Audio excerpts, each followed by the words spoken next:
किस दिन से होगी ईद उल अदा की छुट्टी और कब दिखेगा चांद, चलिए बताते हैं। तो नमस्कार, स्वागत है आपका हमारे चैनल यूएई खबर पर। देखिए, जल्दी आपको यूएई की छुट्टी मिलने वाली है। जल्दी क्या, मुझे लगता है कि इसमें एक हफ्ता से भी कम का समय है। देखिए, इस्लामिक त्यौहार ईद उल अदा के लिए लंबा वीकेंड यूएई में जून के मध्य में पड़ता है, लेकिन छुट्टियां इस बात पर निर्भर करती हैं कि आखिर चांद कब दिखाई दे रहा है।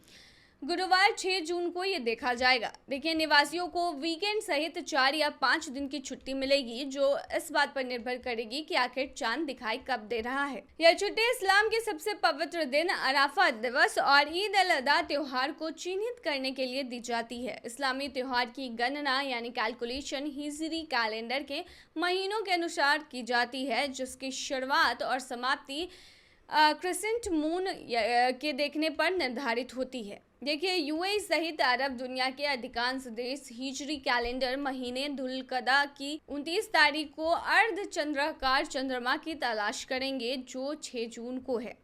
यदि चांद दिख जाता है 6 जून को, तो उसके बाद महीना धुल-हिज्जा अगले दिन 7 जून से शुरू होता है। यदि ऐसा नहीं होता तो महीना 8 जून से शुरू होगा। इन दो परिदृश्यों के आधार पर ईद की छुट्टी अलग अलग होगी। देखिए, जैसे कि यदि चांद 6 जून को दिख जाता है तो जुल हिज्जा 7 जून से शुरू होगी और अराफा दिवस 15 जून यानी कि जुल हिज्जा 9 और ईद उल अदा 16 जून यानी कि जुल हिज्जा 10 को होगा। फिर छुट्टी शनिवार 15 जून से मंगलवार 18 जून तक होगी। छुट्टी के 2 दिन शनिवार रविवार वीकेंड पर पड़ने से निवासियों को 2 कार्य दिवस की छुट्टी मिलती है। वही यदि चांद 6 जून को नहीं दिखाई देता है तो जुल्हिज्जा 8 जून से शुरू होगी। अराफा दिवस 16 जून जुल्हिज्जा 9 को होगा। ईद उल अदा जो है वो 17 जून जुल्हिज्जा 10 को होगा। इसीलिए यह अवकाश रविवार 16 जून से बुधवार 19 जून तक है, यानी वीकेंड शनिवार 15 जून को शामिल करते हुए ये त्यौहार की छुट्टियां मनाने के लिए आपको पूरे 5 दिन की छुट्टी मिलती है। देखिए, संभावित तिथियां जो हैं, डेट्स हैं, वो खगोलीय गणना से पता चलता है कि 6 जून को चंद्रमा के दिखाई देने की संभावना नहीं है। अगर ऐसा है तो यूएई के निवासियों को 5 दिन की छुट्टी मिलेगी। स्कूल 2 महीनों की गर्मियों की छुट्टी के लिए फिलहाल बंद चल रहे हैं और पहले बस 1 सप्ताह से थोड़ा अधिक समय के लिए फिर से खुलेंगे। देखिए, विशेषज्ञों के अनुसार कई निवासी लंबी छुट्टी के लिए ईद की छुट्टी को स्कूल की छुट्टी के साथ जोड़ना चाहते हैं। ऑनलाइन ट्रैवल एजेंसी मुसाफिर के अनुसार यात्री त्वरित पलायन यानी घूमने फिरने का लंबा प्लान बना रहे हैं और तलाश रहे हैं मौका ताकि घूमने जा सके। किफ़ायती और आसान वीज़ा आवश्यकताओं वाले डेस्टिनेशन को वो लोग प्राथमिकता देते हैं।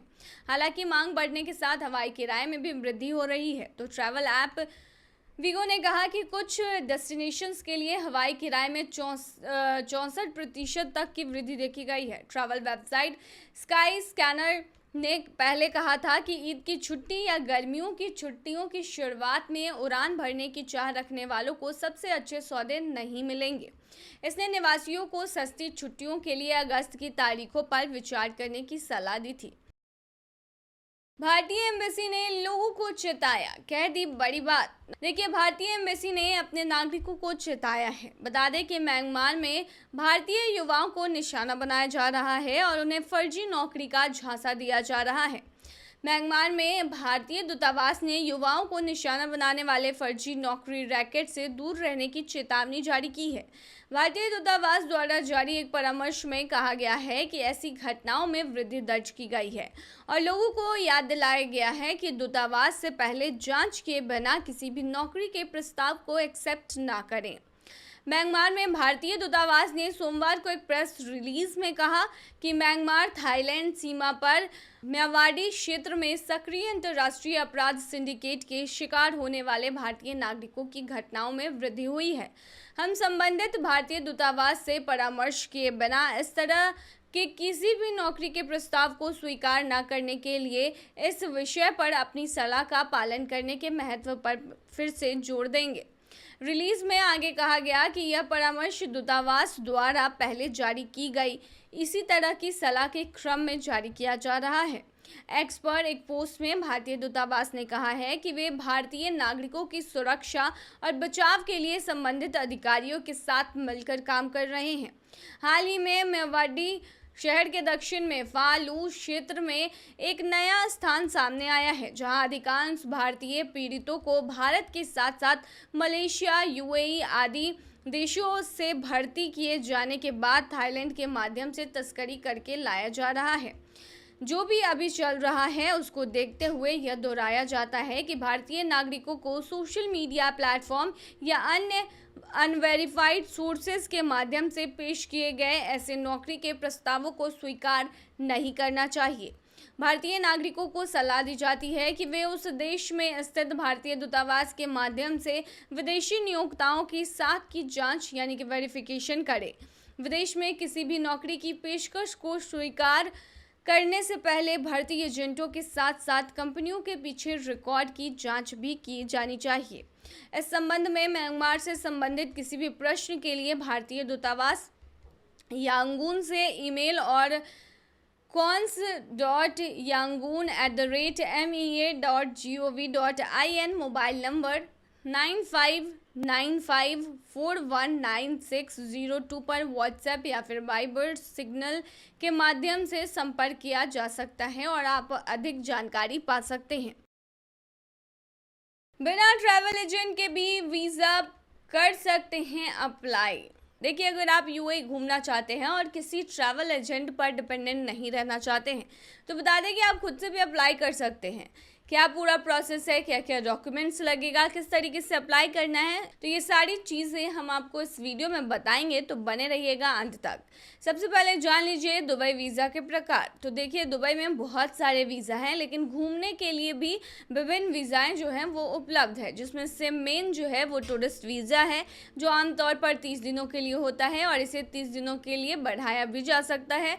दूसरा ट्रांजिट वीज़ा होता है, ये 48 घंटे या 96 घंटे के लिए जारी किया जाता है और उन यात्रियों के लिए होता है जो दुबई से होकर अन्य डेस्टिनेशन के लिए यात्रा कर रहे होते हैं।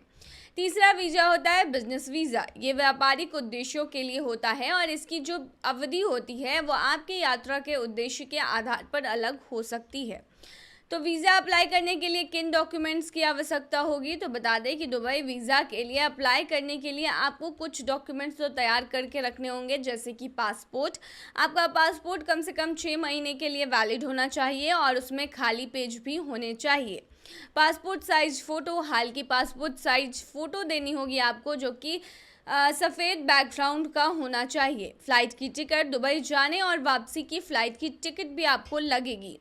होटल की बुकिंग, दुबई में रहने के लिए होटल की जिस भी होटल में आपने बुकिंग कर रखी है आपको उसका प्रमाण भी देना होगा। फाइनेंशियल प्रूफ, बैंक स्टेटमेंट या अन्य फाइनेंशियल दस्तावेज जो यह प्रमाणित करे कि आपके पास यात्रा के दौरान खर्च करने के लिए पर्याप्त धन है, जो कि फ़िलहाल 3000 दिरहम बताए जा रहे हैं। फिर वीज़ा अप्लाई करने की प्रक्रिया क्या है इसके बारे में बताएं तो देखिए, बिना ट्रैवल एजेंट के दुबई वीज़ा अप्लाई करने की प्रक्रिया बहुत इजी है और आप इसे ऑनलाइन भी कर सकते हैं। तो चलिए पूरा डिटेल में बताते हैं। तो देखिए, सबसे पहले आपको ऑनलाइन पोर्टल पर जाना होगा। सबसे पहले दुबई के आधिकारिक वीज़ा पोर्टल पर जाएं। आप GDRFA general directorate of residency and foreigners affair या एमिरेट्स जैसी एयरलाइन की वेबसाइट का यूज़ कर सकते हैं। इस पर आपको अपने अकाउंट बना लेने हैं। यदि आपके पास पहले से अकाउंट नहीं है तो एक नया क्रिएट कर लें। इसके लिए आपको अपने पर्सनल डिटेल्स जैसे नाम, ईमेल और पासपोर्ट के डिटेल्स दर्ज करने होते हैं। फिर वीज़ा का फॉर्म भरें। देखिए, वीज़ा फॉर्म भरते समय सुनिश्चित करें कि आप सभी जानकारी सही भर रहे हैं और इसमें आपका नाम, date of birth, passport number, यात्रा की डेट इत्यादि जो है वो शामिल होंगे। फिर अगला है दस्तावेज अपलोड करना। जितने भी आपके डॉक्यूमेंट्स हैं उसको अपलोड करना होगा। वीज़ा फॉर्म भरने के बाद आवश्यक दस्तावेज को अपलोड कर दें। इसमें आपका passport, photo, flight ticket, hotel bookings और फाइनेंशियल प्रूफ भी शामिल होंगे। फिर उसके बाद लास्ट जो होता है वो है कि आपको अपने फ़ीस का भुगतान करना होगा। देखिए, दस्तावेज अपलोड करने के बाद फ़ीस का भुगतान कर दें। भुगतान के लिए आप क्रेडिट कार्ड, डेबिट कार्ड या नेट बैंकिंग का यूज़ कर सकते हैं। फ़ीस का भुगतान सफल होने पर आपको एक रसीद प्राप्त होगा। उसके बाद आपको अप्लाई करें सभी जानकारी और दस्तावेज जमा करने के बाद सबमिट बटन पर क्लिक करना होगा। आपके द्वारा दी गई जानकारी की समीक्षा के बाद वीज़ा प्रोसेसिंग शुरू हो जाएगी।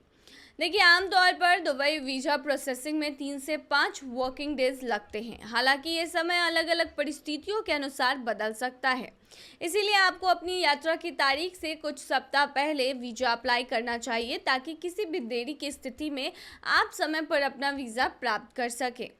वहीं वीज़ा की स्थिति कैसे जांचें, उसका स्टेटस कैसे चेक कर सकते हैं, तो देखिए, आप अपने वीज़ा का स्टेटस ऑनलाइन चेक कर सकते हैं। इसके लिए आपको उस वेबसाइट पर जाना होगा जहां से आपने वीज़ा अप्लाई किया था और अपने आवेदन संख्या और पासपोर्ट डिटेल दर्ज करना होगा। इसमें आपको यह पता चल जाएगा कि आपका वीज़ा प्रोसेसिंग में है, अप्रूव्ड है या रिजेक्ट हो गया है। भाई, वीज़ा अप्लाई करने के कुछ टिप्स की अगर बात करें तो देखिए, सबसे पहले टिप जो है वो ये है कि सभी दस्तावेज़ तैयार रखें। वीज़ा अप्लाई करने से पहले सभी आवश्यक दस्तावेज़ तैयार रखें ताकि आवेदन प्रक्रिया के दौरान कोई समस्या ना हो। फॉर्म को ध्यान से भरें। किसी भी गलती से बचने के लिए वीज़ा फॉर्म को ध्यान से और सही भरें। समय पर अप्लाई करें। अपनी यात्रा वीज़ा की तारीख से कम 3 से 4 सप्ताह पहले वीज़ा के लिए अप्लाई करें। प्रॉपर फाइनेंशियल प्रूफ, यानी कि सुनिश्चित करें कि आपके पास पर्याप्त धन है और इसका प्रमाण देने वाले दस्तावेज सही हैं और वैलिड है। समय समय पर वीज़ा स्टेटस को चेक करते रहें। अपने वीज़ा की स्थिति को नियमित रूप से चेक करते रहें ताकि आपको किसी भी अपडेट की जानकारी मिलती रहे। मान लीजिए, अगर आपका वीज़ा रिजेक्ट हो गया हो तो आप दोबारा अप्लाई कर सकते हैं। तो ये थी तमाम जानकारी। बने रहिए ऐसी खबरों के लिए यूएई खबर पर।